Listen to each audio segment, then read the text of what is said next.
Jake Thompson's hands gripped the steering wheel, his knuckles whitening as he navigated the rain-slicked streets of Chicago. The city's skyline loomed through the drizzle, a blur of steel and glass that mirrored the unease churning in his gut. At 35, Jake was no stranger to pressure. Years as an doctor had honed his ability to stay calm under chaos. But tonight, as he drove to surprise his wife, Emma, at her boutique, his pulse raced with a different kind of urgency. A single text message, glimpsed by chance, had cracked the foundation of their seemingly perfect marriage. Jake and Emma had been married for 3 years, their love story the kind people envied. They'd met at a charity run along Lake Michigan, where Emma's infectious laugh and quick wit had drawn Jake in like a moth to a flame. She was 30 now, a vibrant entrepreneur who'd poured her heart into her men's fashion boutique, Style Haven, which Jake had helped fund with a significant chunk of his savings. He'd always admired her ambition, the way she lit up when talking about her business. Their evenings were filled with shared dreams, starting a family, buying a brownstone in Lincoln Park, maybe even a trip to Italy. But lately, those dreams felt like echoes, drowned out by a growing distance Jake couldn't ignore. It started subtly, like a slow leak in a tire. Emma's once warm affection had cooled. She'd pull away from his hugs, claiming exhaustion from long days at the boutique. Her phone, once left carelessly on the kitchen counter, was now glued to her hand, her fingers tapping out messages she'd tilt away from his view. Jake tried to brush it off. Running a business was demanding, and he was no stranger to grueling shifts himself. But the excuses piled up, each one chipping away at the trust they'd built. The breaking point came 2 nights ago. Emma was in the shower, her phone buzzing incessantly on the nightstand. Jake, whose own phone was dead, grabbed hers to check the time. A notification flashed. "Can't wait to see you tomorrow, babe." The sender's name was Ryan. Jake's stomach dropped. He swiped to open the message, but the screen locked, demanding a passcode he didn't know. Emma had never locked her phone before. When she emerged from the bathroom, hair dripping, she snatched the phone with a forced smile. "Just work stuff," she said, her voice too bright. "Ryan's a new supplier. He's helping with the fall line." Jake didn't buy it. The word babe wasn't how suppliers talked, not in any business he knew. He pressed her, keeping his tone light, but Emma doubled down, her eyes darting away as she rambled about fabric orders and delivery schedules. The more she talked, the less it made sense. Jake let it go that night, but the seed of doubt took root, sprouting into a nagging suspicion he couldn't shake. Now, as he pulled into a parking spot across from Style Haven, Jake's heart thudded. The boutique's sleek sign glowed in the dusk, its windows showcasing tailored suits and polished loafers. Emma had texted earlier, saying she'd be working late to meet a deadline for a new collection. Jake had decided to surprise her with her favorite Thai takeout from Siam Garden, a gesture to bridge the gap he felt widening between them. But as he grabbed the steaming bag from the passenger seat, his mind replayed that text from Ryan. Was she really working, or was something else going on? He crossed the street, the rain dampening his jacket as he approached the boutique. Through the glass door, he saw Emma at the counter, her head bent over her phone, her fingers flying across the screen. She didn't notice him at first, and for a moment, Jake stood frozen, watching her. There was a spark in her expression, a private smile that hadn't been directed at him in weeks. His chest tightened. Was she texting Ryan? He pushed the thought down and opened the door, the bell jingling above him. Emma's head snapped up, her smile fading into something strained.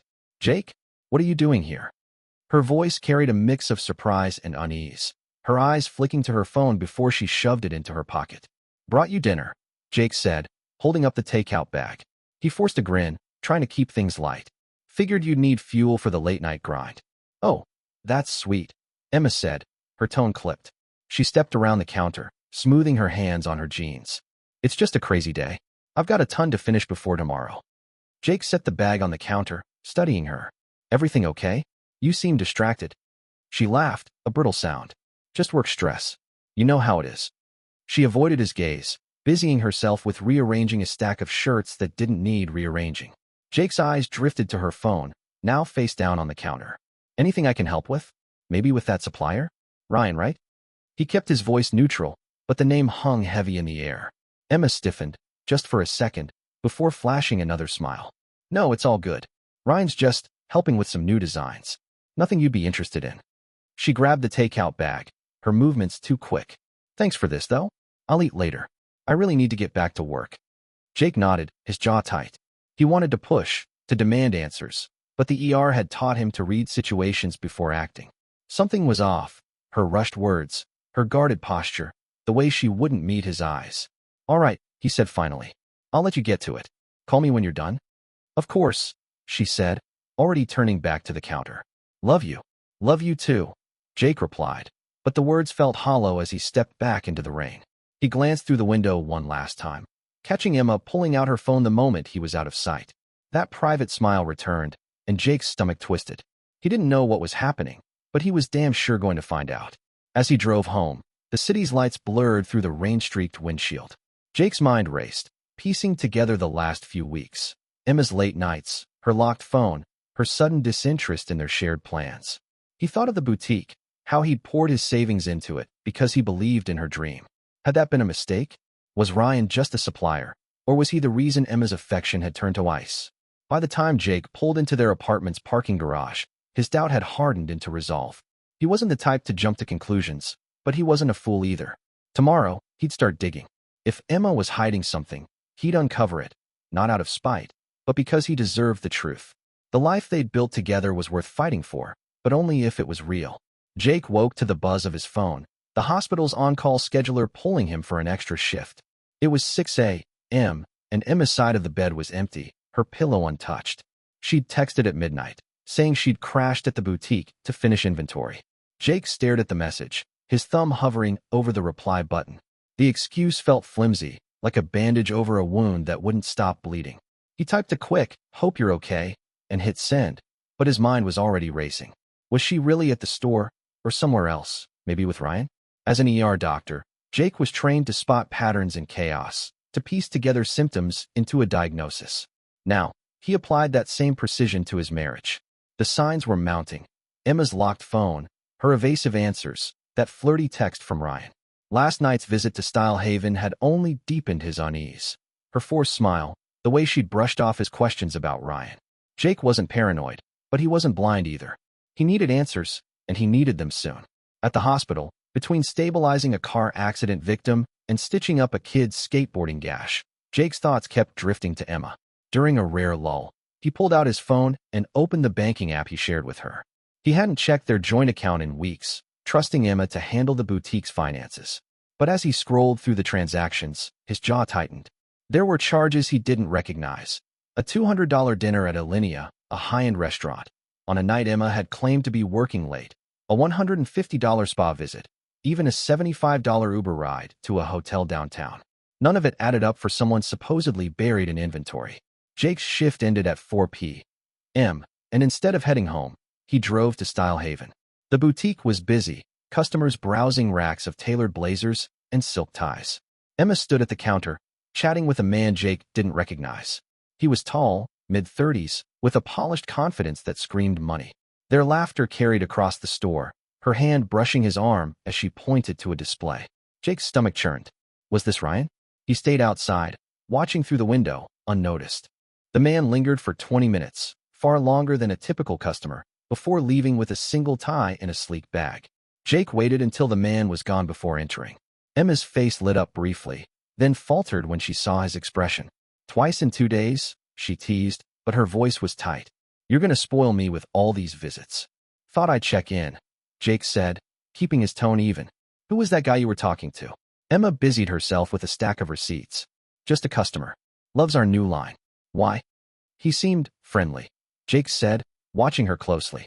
"Looked like he was here for more than a tie." She laughed, but it was sharp, defensive. "Jake, come on. I'm just doing my job. You know how retail is. Gotta keep the clients happy." Jake nodded, but his eyes flicked to her phone, buzzing on the counter. The screen lit up with Ryan's name before she quickly flipped it over. "Another supplier call?" he asked, his voice low. Emma's fingers froze on the receipts.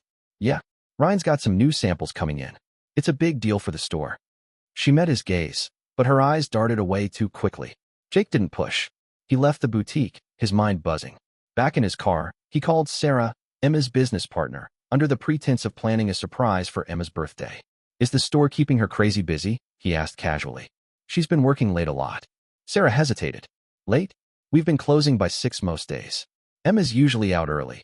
She says she's meeting suppliers or running errands." The words hit Jake like a punch. Emma wasn't at the store last night. She'd lied. He thanked Sarah and hung up, his hands trembling. He needed proof, something concrete before confronting her. That's when he remembered the boutique's security system. Emma had given him the login months ago to check the cameras when she was out of town. If she was meeting Ryan at the store, the footage would show it. At home, Jake opened his laptop and logged into the security app. He pulled up yesterday's footage, fast-forwarding to the evening. At 5:30 p.m. Emma was alone, locking up. No inventory, no late-night work. She left, glancing around as if checking for onlookers. Jake switched to today's footage, zeroing in on the man he'd seen. The cameras caught everything.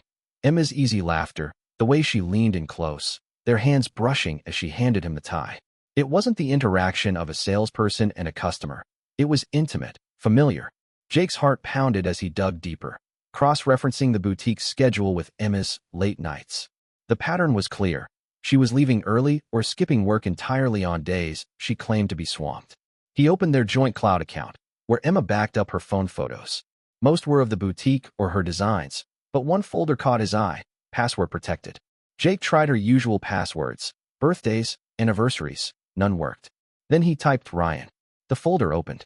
Inside were photos of Emma and the man from the store, taken at a rooftop bar, a park, a hotel lobby. In one, her head rested on his shoulder, his arm around her waist. The timestamp was last week, a night she'd said she was with Sarah. Jake's vision blurred, not from tears, but from rage. He closed the laptop, his breathing shallow. Emma wasn't just lying. She was living a double life. He couldn't confront her yet. He needed to be smart, to protect himself. Years in the ER had taught him to stay calm, to gather evidence before acting. He downloaded the photos and security footage, saving them to a private drive. Then he called his lawyer, a friend from med school, and scheduled a meeting for tomorrow. If Emma was cheating, Jake would make sure she couldn't take him down with her. As night fell, Jake sat in their apartment, the silence heavy. Emma texted, saying she'd be home late again, supplier issues. Jake didn't reply. He poured a glass of whiskey, staring out at the Chicago skyline. The city felt colder now, its lights no longer a comfort. He didn't know what tomorrow would bring, but one thing was certain. The life he'd built with Emma was unraveling, and he was done playing the fool. Jake's hands were steady as he parked his car 2 blocks from the Palmer House Hotel, the Chicago evening buzzing with the hum of traffic and distant sirens.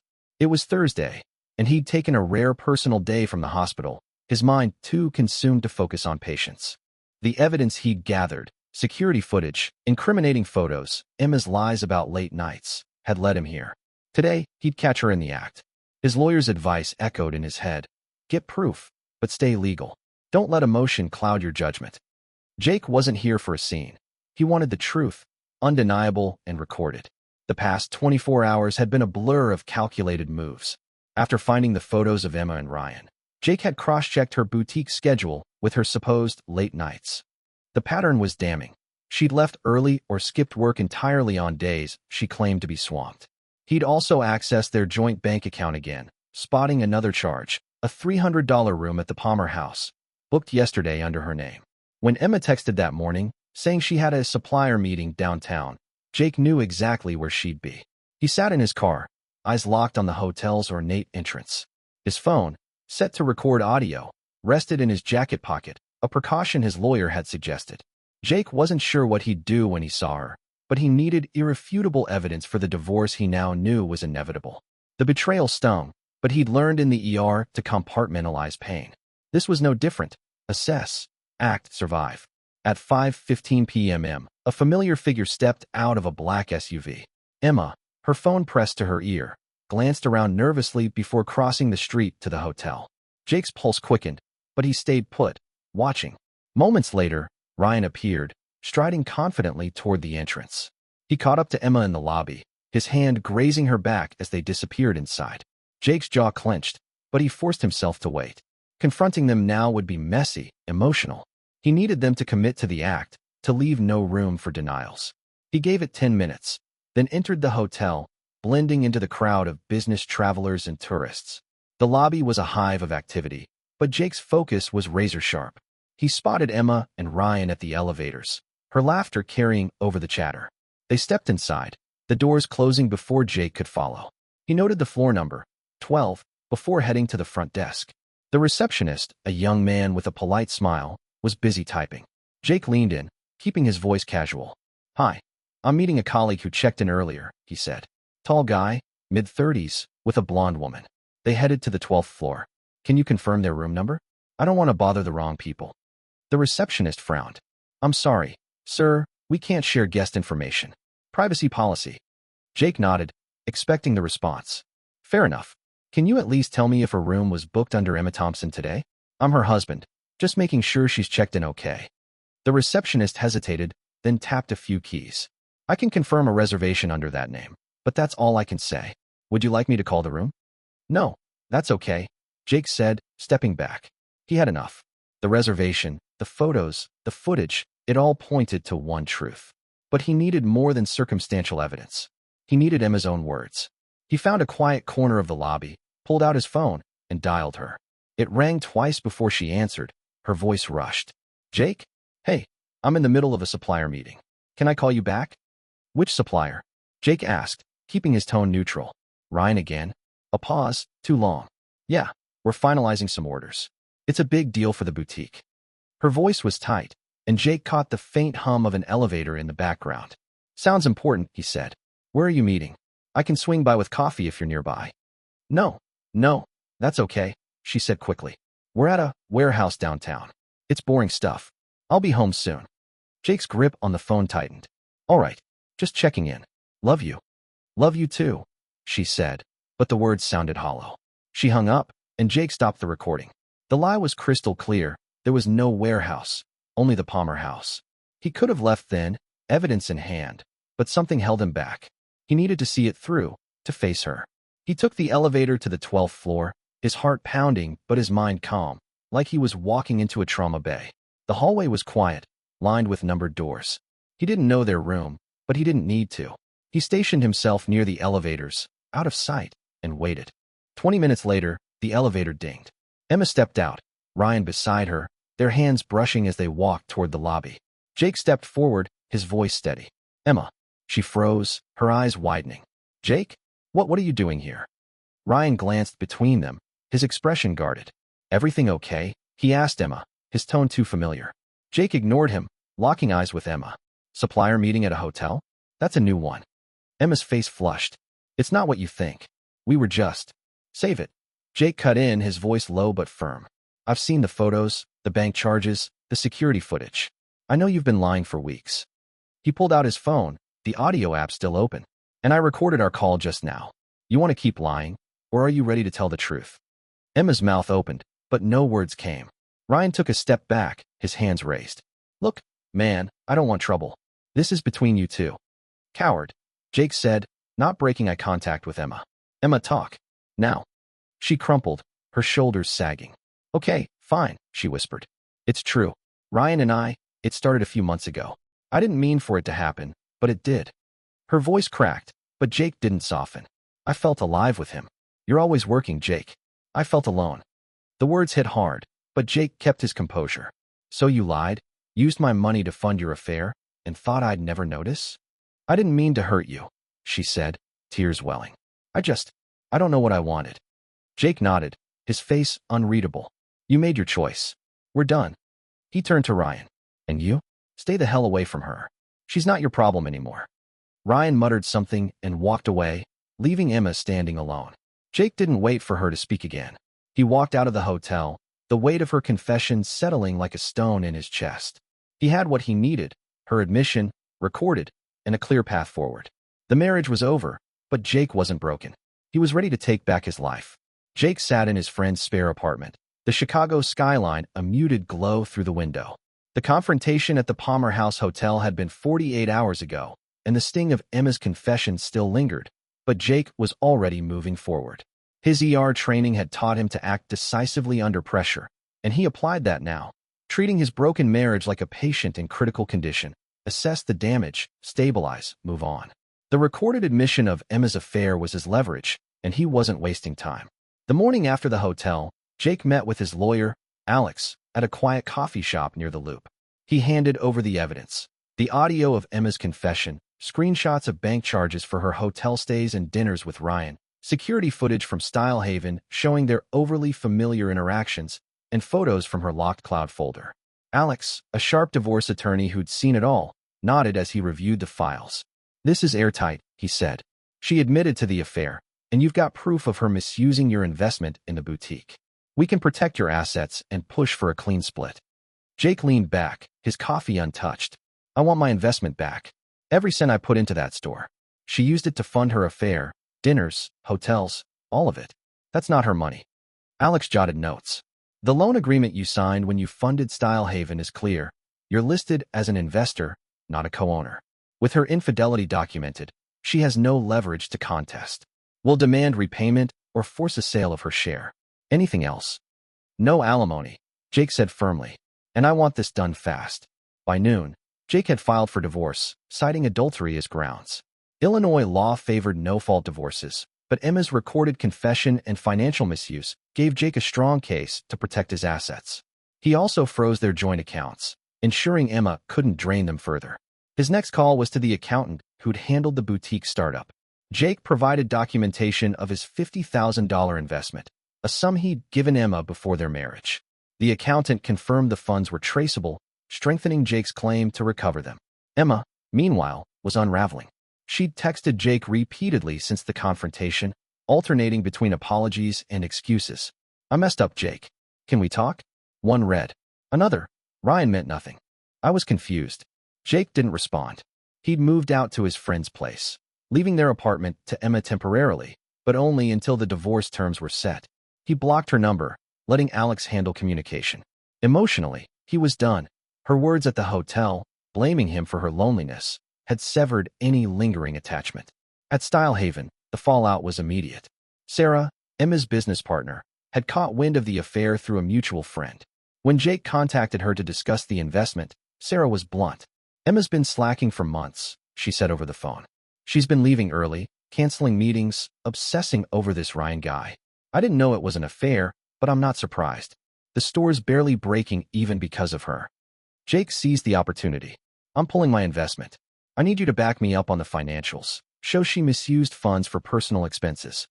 Sarah agreed, providing receipts and bank statements that matched Jake's evidence.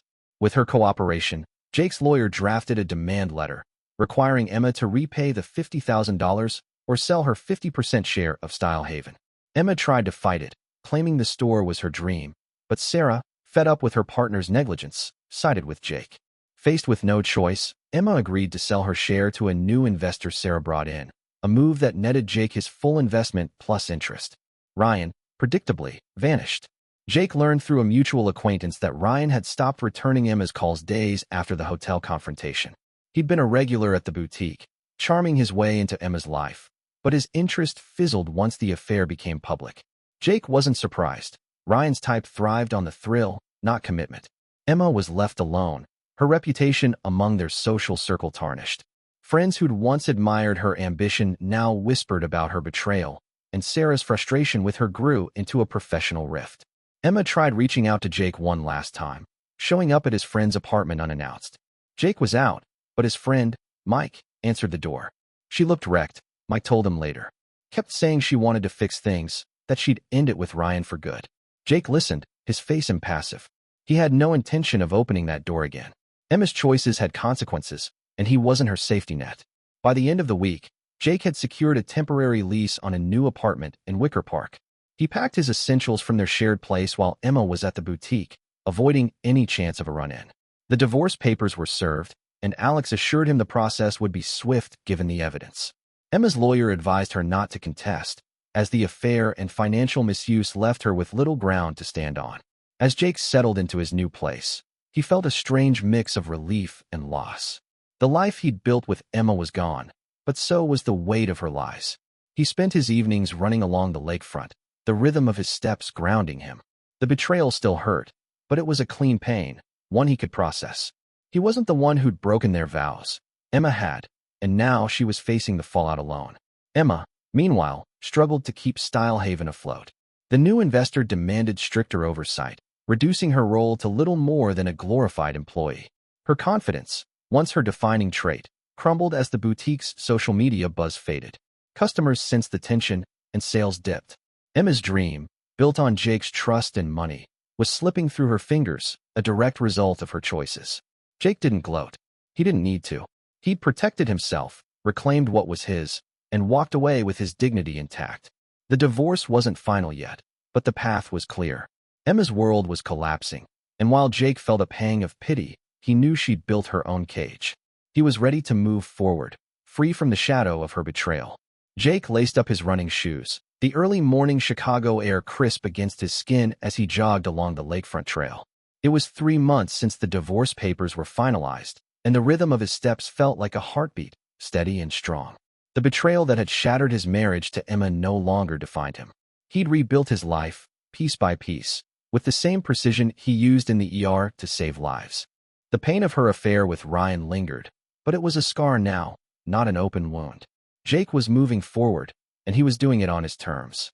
The divorce had been swift, thanks to the evidence Jake had meticulously gathered: Emma's recorded confession, the boutique's security footage, and bank statements showing her misuse of his $50,000 investment in Style Haven. The judge ruled in Jake's favor, granting him full repayment of the loan and no alimony obligations.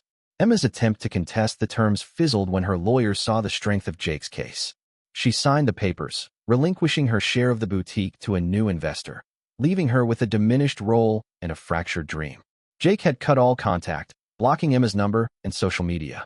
His lawyer, Alex, handled any stray attempts at communication, including a letter Emma sent weeks after the divorce, pleading for forgiveness. Jake never read it. Alex filed it away, respecting Jake's decision to close that chapter. The apartment they'd shared was sold, the proceeds split evenly, and Jake used his share to settle into his new place in Wicker Park. It was a fresh start, untainted by memories of her deception. Professionally, Jake thrived. He took on extra shifts at the hospital, channeling his energy into saving lives. His colleagues noticed the change. He was sharper, more focused, as if the divorce had stripped away distractions. Outside work, he rediscovered passions he'd neglected during the marriage. He joined a running club, training for the Chicago Marathon, and enrolled in a photography class, capturing the city's raw energy through his lens.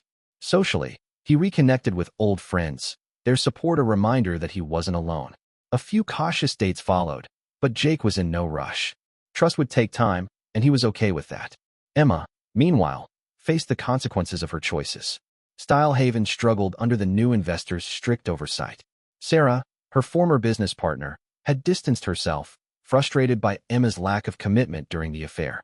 The boutique's Instagram, once vibrant with Emma's curated posts, lost followers as customers sensed the shift.